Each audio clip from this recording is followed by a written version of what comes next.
नमस्ते वासुदेवाय। तो विश्वामित्र मुनि, वाल्मीकि मुनि लिखते हैं कि वो विश्वामित्र मुनि जो कि इतने अत्यधिक शक्तिशाली थे और उनकी शक्ति से सभी भयभीत रहते थे, वो विश्वामित्र मुनि ने जो कि पूरा सतयुग में अनेक प्रकार की तपस्याएं की, जिसको तोड़ने के लिए इंद्र ने कभी मेनका को भेजा, कभी रंभा को भेजा।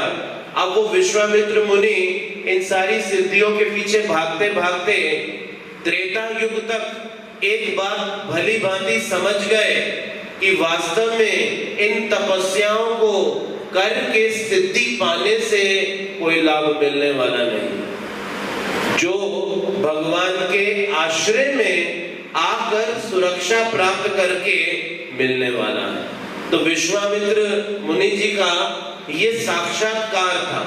इसीलिए विश्वामित्र मुनि इतने शक्तिशाली मुनि होने के बावजूद वो विश्वामित्र मुनि भगवान राम के पास आते हैं। जिस समय वो यज्ञ में असुर लोग व्यवधान उत्पन्न करते हैं, तो उस व्यवधान को रोकने के लिए विश्वामित्र मुनि ने खुद कोई प्रयास नहीं किया। हालांकि वो स्वयं में इतने शक्तिशाली थे कि वो स्वयं इन सारे असुरों को रोक सकते थे, इन सारे असुरों की कठिनाइयों को उत्तर दे सकते थे, लेकिन फिर भी विश्वामित्र मुनि सीधा भगवान राम के आश्रय में आते हैं। तो ये विश्वामित्र मुनि का साक्षात्कार था कि इतने जन्म जन्मांतरों से जो वो तपस्याएं आदि करके सिद्धियां पाने में लगे थे और शक्तिशाली बनने में लगे थे। क्योंकि सिद्धि क्यों कोई पाना चाहता है? क्योंकि वो शक्ति अर्जित करके अपने जीवन की समस्याओं का समाधान करना चाहता है। इसीलिए पैसा भी एक सिद्धि है।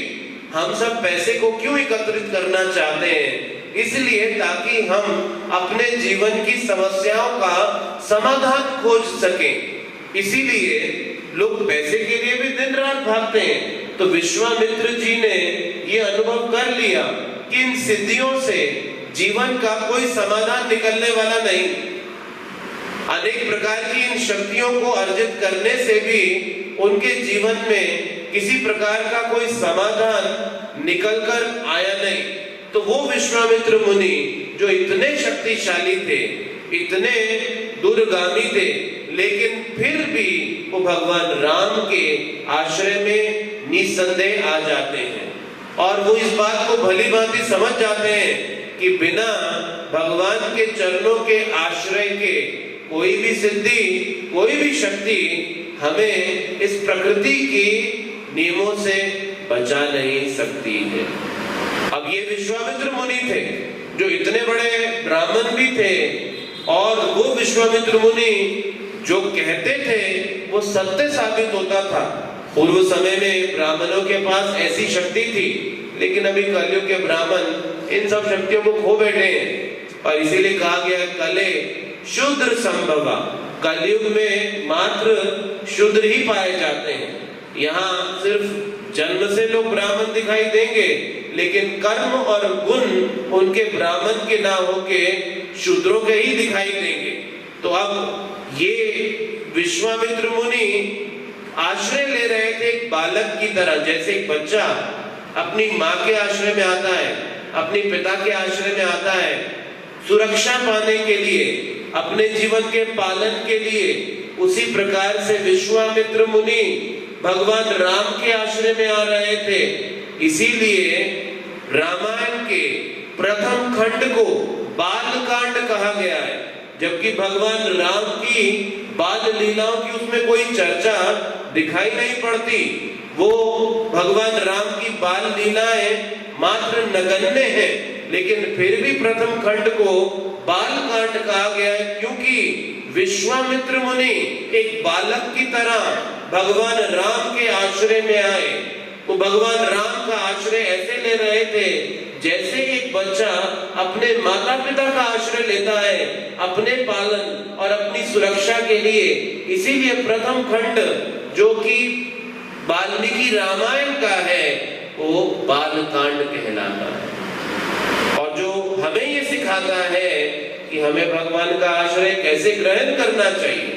एक बच्चे की तरह, जैसे बच्चा पूरी तरह से भगवान पे आश्रित है। इसीलिए प्रभुपाद जी ने कहा कि जब हम हरे कृष्ण महा मंत्र का जप करें तो कैसे जप करना चाहिए, जैसे एक बच्चा अपनी माँ को संकट के समय में पुकारता है वैसे जप करना चाहिए। तो ये कलयुग जो है असुरों का युग है।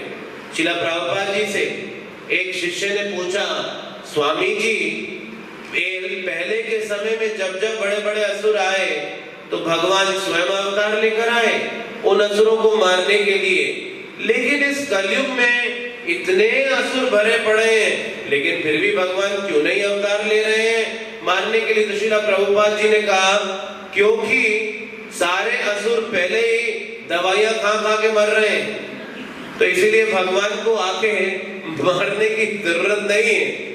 एक प्रभुपाद जी से बड़े आकर्षित थे उस समय के जाने माने एक हस्ती थे सैन फ्रांसिस्को नाम के शहर में, एलन गिन्सबर्ग। उन्होंने एक बार प्रभुपाद जी से प्रश्न किया, स्वामी जी मैंने सुना है कि कलयुग के अंत में कल्कि भगवान आएंगे और उनका क्या संदेश होगा सभी जीवों के लिए। तो प्रभुपाद कहते हैं उनका संदेश एक ही होगा, वो तलवार से संदेश देंगे।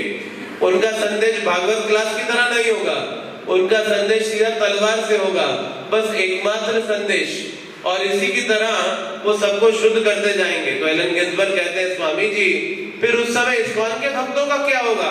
तो प्रभुपाद कहते हैं वो पहले ही भगवान के धाम पहुंच चुके होंगे। अरे वो लेकिन जो नहीं जाएंगे वो भगवान कल्कि का महाप्रसाद पाएंगे।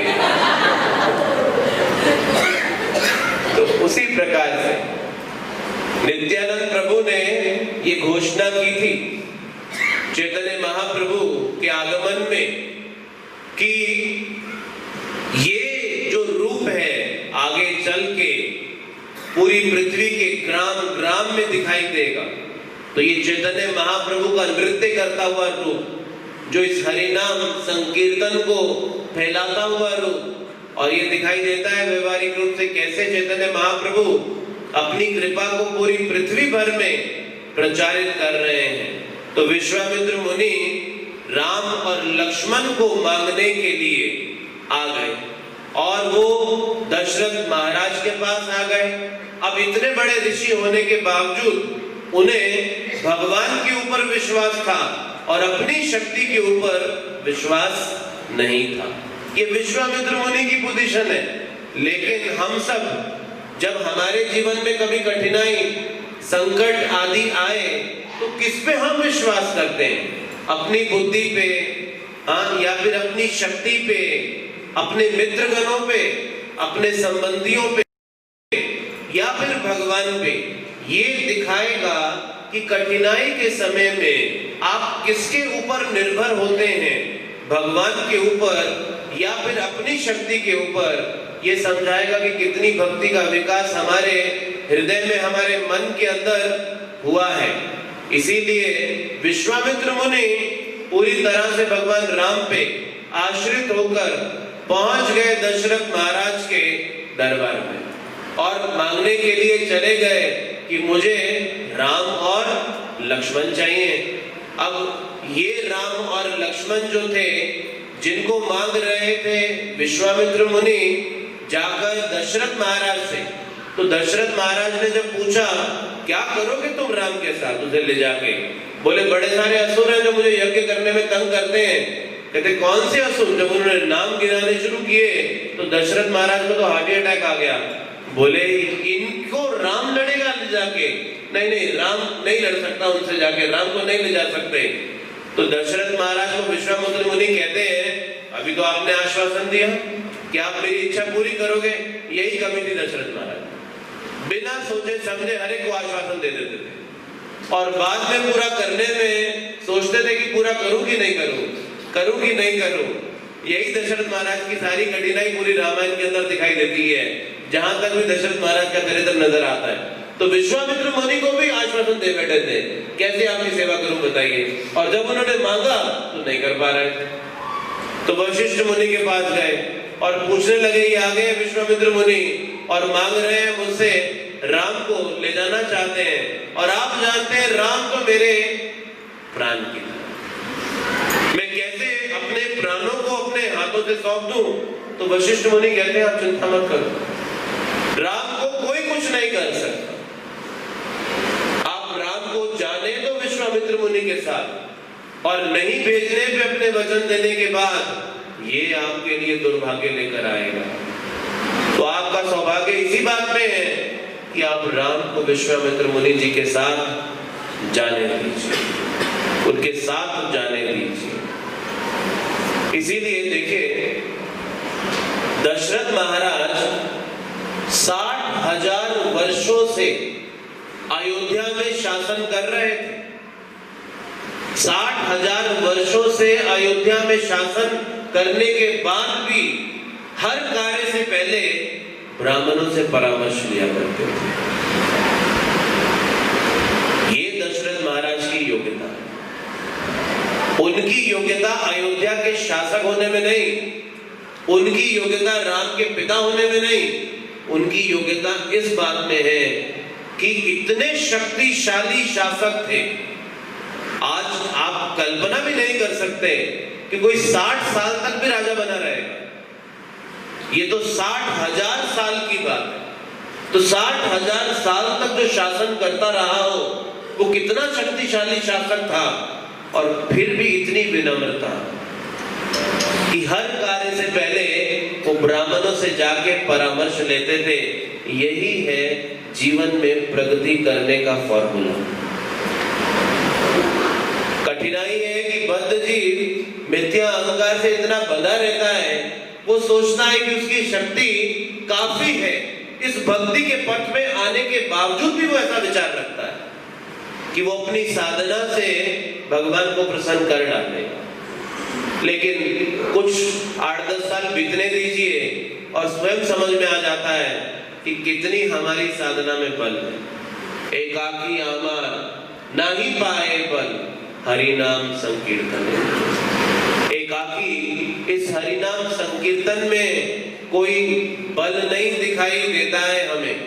इसीलिए हम सबको प्रशिक्षण की आवश्यकता है इस आध्यात्मिक जीवन में। बिना प्रशिक्षण के आध्यात्मिक जीवन सिर्फ भावुकता का जीवन है, और भावुकता कभी रुकेगी और कभी फिसल जाएगी। लेकिन आध्यात्मिक जीवन का मतलब है कि जो सुदृढ़ विश्वास के साथ पालन किया जाए।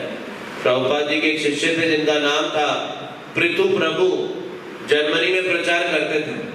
तो प्रभुपाद जी को आमंत्रित किया कि हमने जगह देख ली है और पहला मंदिर यहाँ बनाया जा सकता है। तो प्रभुपाद जी गए और एक छोटे से स्थान में पहला इस्कॉन का मंदिर खोला गया था और उसकी ओपनिंग सेरेमनी कराई। और प्रभुपाद जी ने समझाया, जिस जगह पे तुलसी का विकास होता है, मान लीजिएगा वहां पर भक्ति का विकास हो रहा है। तो उन्होंने तुलसी का पौधा लगा दिया अपने मंदिर के आंगन में और देखा बड़ी तीव्रता से तुलसी बढ़ती जा रही थी। तो उन सबको लगा हम भक्ति बड़ी अच्छी कर रहे हैं, इसीलिए तुलसी इतनी पनप रही है, बढ़ रही है। तो भारत से एक वक्त प्रचार में सहयोग देने के लिए उस मंदिर में जब आया तो देखा वो बांस का पौधा लगाया था उन्होंने। वो तुलसी का पौधा नहीं था, वो सीधा ही बढ़ता जा रहा था। और वो सोच रहे थे बड़ी भक्ति बढ़ गई हमारी, कितना ऊंचा बढ़ गई है पौधा। तो बिना प्रशिक्षण के इस आध्यात्मिक जीवन में संभव नहीं हमारे लिए प्रगति कर पाना। इसीलिए विश्वामित्र मुनि भी पूर्णता सब आश्रयों को त्याग के एकमात्र भगवान श्री रामचंद्र के आश्रय में आकर पूरी तरह से अपनी शक्ति, अपनी तपस्या, अपनी बुद्धि, किसी भी कार्य की परवाह ना करते हुए सिर्फ भगवान राम को ही मांगने आ गए। हर व्यक्ति में कुछ ना कुछ विशेषता रहती है, हर व्यक्ति में कोई ना कोई विशेष शक्ति है। लेकिन जब तक इन विशेष गुणों को हम भगवान की सेवा में नहीं लगाएंगे, ये गुण ही हमारे बंधन के कारण बन जाएंगे। इसीलिए कविराज गोस्वामी जी कहते हैं, सुमन अर्पण मात्रेण, जब हम इस मन को भगवान को अर्पित मात्र कर दें उस अर्पण मात्रेण ये मन भगवान की सेवा में लगना शुरू हो जाता है। तो विश्वामित्र मुनि जी का राम और लक्ष्मण को लेकर जाना कोई असुरों को मारना ही कारण नहीं था। उनका मुख्य कारण तो भगवान राम का जानकी जी से विवाह कराना था और बहाना था असुरों को मारने के लिए लेकर जा रहे हैं। जब भगवान राम जाने लगे तो लक्ष्मण जी तो बस अपने आप ही चल पड़ते थे, वो ना पूछते थे ना उनको कहना पड़ता था। तो ये भावना उनमें हमेशा से रही, तो जहां राम जी जाएंगे वहां लक्ष्मण जी तो जाएंगे ही जाएंगे। अब जानकी जी जो कि मिथिला में रहती थी, और जैसा कि सुबह भी हम चर्चा कर रहे थे कि उनका विवाह कैसे संपन्न हो रहा था, किन परिस्थितियों में, तो इंद्र एक बार नारद जी से मिले और नारद जी से इंद्र कहते हैं कि नारद जी आप तो भगवान के बड़े शुद्धतम भक्त हैं, जरा बताइए ये शिव और विष्णु में दोनों में बड़ा कौन है? तो नारद जी पूछने लगे ये तुम क्यों जानना चाहते हो? बोले मैं सब जगह देखता हूँ ये झगड़ा बड़ा चलता है, शिव जी के भक्त बोलते हैं शिव बड़े हैं और नारायण के भक्त बोलते हैं नारायण बड़े, लेकिन दोनों में से बड़ा कौन है? तो कहते हैं क्या करोगे? इंद्र कहते हैं मैं चाहता हूं कि दोनों का एक युद्ध करवाया जाए और जो विजयी हो दोनों में से उसको माना जाए कि वो बड़ा है। नारद जी घबरा के बोले ये बड़ा खतरनाक आइडिया है, ये क्या सोच रहे हो तुम सब, ये क्या करना चाहते हो? इंद्र बोले अप्सराओं का नृत्य देख देख के बड़ा बोर हो गया, थोड़ा एक्शन भी होना चाहिए कुछ, तो दोनों का अगर युद्ध हो तभी पता चलेगा कि दोनों में कौन सा बड़ा है। तो इंद्र ने कहा नारद जी आप नारायण को जाके मनाइए, मैं शिव जी को जाके मनाता हूँ और दोनों का युद्ध करवाएंगे। तो इंद्र जैसे ही कैलाश में पहुंचे तो प्रवेश द्वार पे नंदी बैठे थे और इंद्र को देखते ही कहते हैं तुम्हारे चेहरे को देख के लग रहा है तुम बड़ा खतरनाक विचार लेकर आए हो। इंद्र कहते हैं तुम्हें कैसे पता मैं क्या लेकर आया हूँ? बोले तुम्हारे चेहरे के भाव से ऐसा टपक रहा है, ऐसा दिख रहा है तुम्हारे चेहरे को देखते कि तुम कुछ गड़बड़ करने जा रहे हो। क्या करने जा रहे हो तुम? बोला कुछ नहीं, मेरा एक प्राइवेट मामला है शिव जी से, मैं जरा उनसे बात करूंगा, अलग से बात करना चाहता हूँ, मैं तुमसे बीच में बात नहीं करना चाहता, उनसे मिलवाओ मुझे। तो जब इंद्र शिव जी के पास गए और शिव जी को जाके ये प्रस्ताव देने लगे कि आपका युद्ध होना चाहिए नारायण के साथ, तो शिव जी महादेव हैं और वो तो भगवान के शुद्ध भक्त हैं। वो बोले नहीं नहीं, मैं कैसे अपने भगवान के साथ युद्ध कर सकता हूँ, ऐसा संभव ही नहीं है। वो शिव जी तो ऐसे कि जो शत्रु भी हैं वो भी सब एकत्रित होकर जब उनके आश्रय में आते हैं तो वो एक साथ रह सकते हैं, वो भला किसी से क्यों युद्ध करना चाहेंगे? तो कैसे शिव जी के गले में सांप है और साथ में गणेश जी उन्हीं के पुत्र का सवारी चूहा है, सांप और चूहा आपस में शत्रु, और दूसरी तरफ शिव जी का वाहन नंदी और उनकी पत्नी पार्वती जी का वाहन शेर, और शेर और बैल भी शत्रु, सारे शत्रु एक साथ। अब दूसरी तरफ सांप और मोर भी शत्रु, तो दूसरे पुत्र कार्तिकेय का जो वाहन है वो मोर है। अब सारे शत्रु एक ही छत के नीचे एक साथ प्रेम से रहते हैं, ये शिव जी का परिवार है। तो वो किसी को क्यों शत्रु बनाएंगे, वो किसी से क्यों युद्ध करने जाएंगे? तो शिव जी मानने को तैयार नहीं, लेकिन कहते हैं हमने नारायण को भी मना लिया है। और दूसरी तरफ नारद जी नारायण के पास पहुंच गए। तो जब शिव जी से इधर इंद्र बात कर रहे हैं और जब नारद जी नारायण के पास पहुंचे और कहते हैं नारायण जी आपके भक्तगण चाहते हैं कि आपका युद्ध शिव जी के साथ हो। नारायण कहते हैं ये कैसे संभव है, मैं तो अपने भक्तों के प्रति वत्सल रहता हूँ, मैं उनसे कैसे युद्ध कर सकता हूँ? लेकिन बीच में लक्ष्मी जी दबकते हुए बोली ये तो बहुत ही बढ़िया आइडिया है, मैंने आज तक इन दोनों का झगड़ा नहीं देखा, मैं एक बार चाहती हूँ इन दोनों का युद्ध होना ही चाहिए। नारायण कहते हैं नारद जी तुम कौन से गलत समय में आ गए और किसके सामने क्या प्रस्ताव दे डाला तुमने, ये अभी तो युद्ध करना ही पड़ेगा। तो विश्वकर्मा जी ने नारायण और शिव जी के लिए दो धनुष निर्माण किए जिसका नाम था महेश चाह और विष्णु चाह। तो ये जो दोनों के बीच में इन दो अस्त्रों को लेकर युद्ध हुआ जिसमें शिव जी पराजित ही हुए। और वो जो शिव जी का अस्त्र था महेश चाप, ये जनक जी की परंपरा में आया था और मिथिला के शासकों को जनक कहा जाता था। तो जो सीता जी के पिता थे ये उस परंपरा के छठे जनक थे, जिनके पास ये महेश चाप था, जिसको उठाने के लिए 8000 सैनिक, वो आजकल के कलयुग की तरह नहीं थे जिनकी कमर में दर्द रहते हैं, वो 8000 सैनिक मिलके बिना कमर दर्द वाले उठाते थे और 2 कदम चलते थे तो हाँप जाते थे। ये स्थिति थी इस महेश चाप की, इसका ये वजन था। तो एक बार की बात है, सीता जी अपनी सखियों के साथ खेल रही थी और उनकी सखियां पेड़ के ऊपर लगे फूल तोड़ना चाहती थी। तो वो सीता जी के पास आके बोली, आप कुछ उपाय करो, ये पेड़ के ऊपर जो फूल है बड़े अच्छे हैं, हमें चाहिए, ये फूल कब कैसे मिलेंगे? तो सीता जी कहती हैं, एक धनुष है हमारे घर में बहुत बड़ा, मैं वो लेकर आती हूँ। वो बिल्कुल इतना ही बड़ा साइज का है, ये फूल सारे नीचे आ जाएंगे। और वो दौड़ के जाती है अपने बाजू से, एक हाथ से, अभी ये सीता जी छोटी सी हैं, और बाएं हाथ से वो धनुष को उठाकर लेकर आती है दौड़ती हुई, और उससे सारे डाली के फूल तोड़ देती हैं। और पीछे एक मंत्री जनक जी का खड़ा हुआ ये सब देख रहा है और वो देख रहा है क्या चल रहा है, और उसको तो वही हार्ट अटैक आ जाता है। और वो दौड़ता हुआ जनक महाराज जी के पास जाता है और बताता है, जनक महाराज जी को तो विश्वास ही नहीं, ऐसा कैसे हो सकता है ये सीता कर सके, जो 8000 सैनिक मिलके नहीं कर पाते वो सीता अकेले अपनी बाजू से कर पा रही है। अब जनक महाराज जी बड़े चिंतित थे। तब उन्होंने सीता को बुलाकर बोला, जानकी तुमने आज सुबह महेश चाप के साथ क्या किया? तो कहती, मैंने कुछ नहीं किया, मैंने जहां से उठाया वहीं रख दिया वापस, वो वहीं पड़ा है, उसका मैंने कुछ किया नहीं है। तो अभी जनक महाराज जी का ब्लड प्रेशर और बढ़ गया। बोले, अगर इसकी कहीं शादी कर दी और अपने पति को इसने कहीं गले लगा लिया तो उसकी तो चटनी बना देगी ये, तो इसके जैसा ही कोई पति चाहिए होगा मुझे ढूंढने के लिए। तो जनक महाराज जी बड़े चिंतित थे इस बात से और इस घटना के बाद से कि किसको ढूंढ के लाए इस जानकी की शादी करने के लिए। और बड़े बड़े योद्धा, बड़े बड़े सैनिक आते थे जो जानकी जी का स्वयंवर करने के लिए आते थे, और कई तो उस महेश चाप को देख के ही चक्कर खा के गिर जाते थे।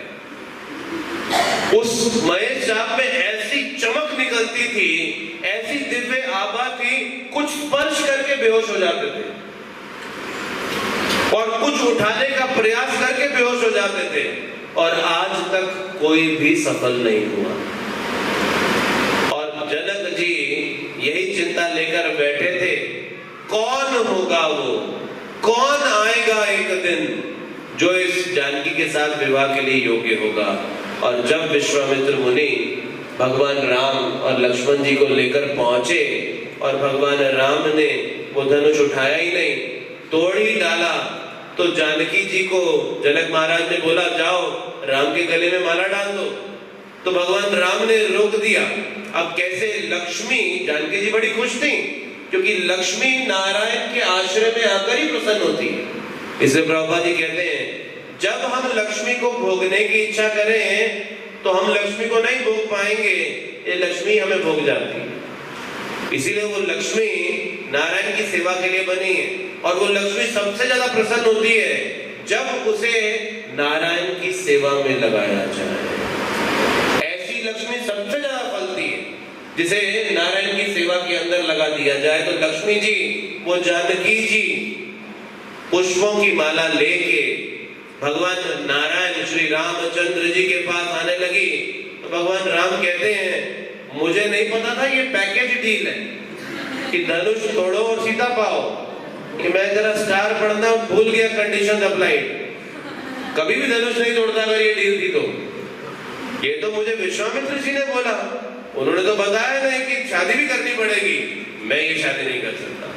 जनक महाराज जी की चिंता और बढ़ गई, एक तो धनुष भी टूट गया और ऊपर से शादी भी नहीं कर रहा, अभी क्या होगा। अभी तो एक बड़ी कठिनाई से एक मिला था जो धनुष तोड़ने आया, लेकिन इसने तो धनुष का भी नुकसान कर दिया और साथ में सीता से भी विवाह करने से मना कर रहा है। तो देखिए भगवान राम जो इतने शक्तिशाली, अब अगर भगवान राम की बात करें तो वो क्या कह रहे थे, जैसे आज कलयुग के विवाह होते हैं ना, वो कह रहे थे कि मैं कलयुग के विवाह की तरह शादी नहीं करना चाहता बिना बताए, मैं पिताजी को पहले बता के अनुमति लेना चाहता हूँ, ये कलयुगी विवाह मेरा रिवाज नहीं है, ये कलयुग के लोगों के लिए अच्छे है ऐसे शादी। तो भगवान राम इतने शक्तिशाली थे लेकिन साथ ही साथ विनम्र भी थे कि वो अपने पिता की आज्ञा के विरोध में किसी भी परिस्थिति में नहीं जाना चाहते थे। और भगवान राम कह रहे थे, बिना मैं अपने पिता का आशीर्वाद लिए इस कार्य को कभी भी नहीं करूंगा। इसीलिए सुर और असुर यही अंतर प्रस्तुत करते हैं।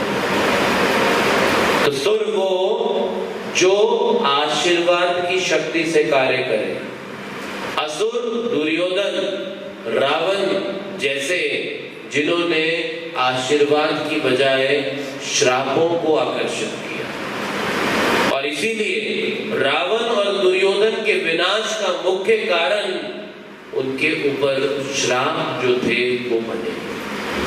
तो हम सब अपने जीवन में अपने कार्यों से या तो किसी के हृदय के आशीर्वाद को आकर्षित करेंगे या फिर किसी के हृदय की बुरी भावनाओं को।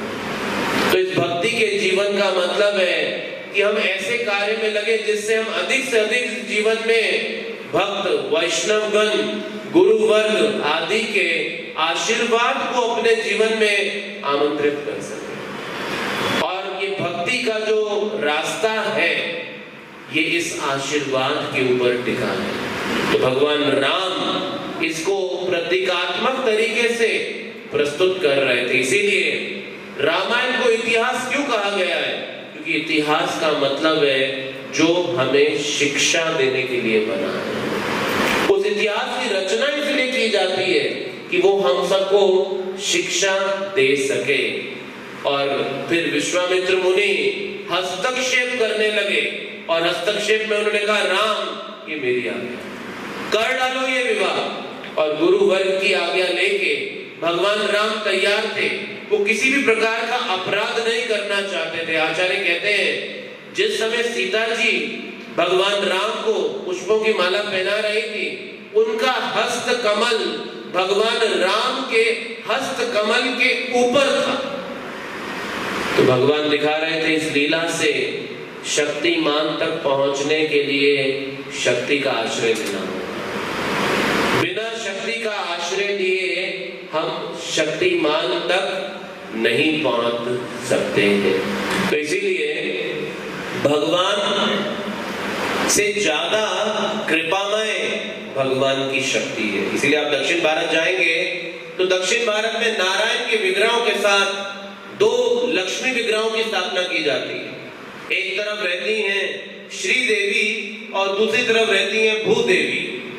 तो जब कोई भक्त नारायण के चरणों में आकर अपना समर्पण करता है तो नारायण देखते हैं ऊपर से नीचे तक, बोलते हैं चल जा, तू लायक नहीं है आने के लिए। लेकिन श्री देवी कहती है नारायण को, नारायण ये बहुत अच्छा भक्त है, इसे स्वीकार कर लो, इसके अवगुण जल्दी चले जाएंगे, आप इसे अपना आश्रय दे दो।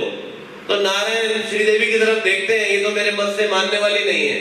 तो भूदेवी को कहते हैं, भूदेवी तुम्हारा क्या विचार है? भूदेवी कहती है मैं बिल्कुल असहमत हूं श्रीदेवी से, इसमें कोई भी अवगुण नहीं है। जिसके अंदर आप परमात्मा के रूप में विराजमान हो उसमें अवगुण हो कैसे सकता है? तुरंत इसे स्वीकार किया जाना चाहिए। तो भगवान नारायण कहते हैं फंस गए इन दोनों के बीच में, ये दोनों ही मुझे फंसाने में लगी हुई हैं। तो उसी प्रकार से सीता जी लक्ष्मी है जो कि स्वयं श्रीमती राधा रुक्मणी आदि हैं।